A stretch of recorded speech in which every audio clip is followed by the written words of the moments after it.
was just away, and I came home and some of my plants were wilting. It's really hard to water when you're away. So I decided I need to put in an irrigation system because I'm going to be away a lot this summer.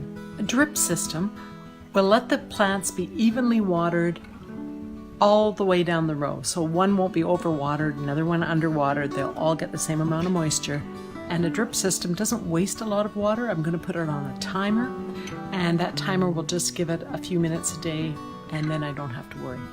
This is a way to save money on water because you're not pouring water onto the leaves that's going to evaporate. You're just putting it where you need it, right in the ground. And it's really handy when you have a handy husband.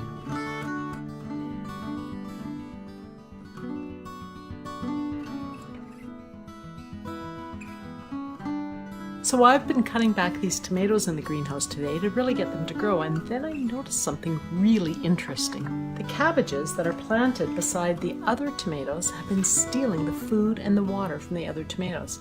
And I knew this about cauliflowers last year, but I thought I would just slip in the cabbage, they would be there for a few weeks, and then I would take them out when the tomatoes got big.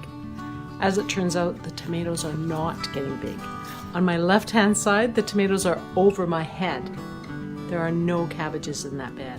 On the right-hand side, where I've planted the cabbages in the same soil as the tomatoes are barely up to my knees.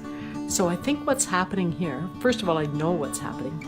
The cabbages are taking all the water and all the fertilizer. They're taking everything. They're greedy. And I read that about cabbages, that they can have a root system 4 feet by 4 feet. People don't realize that.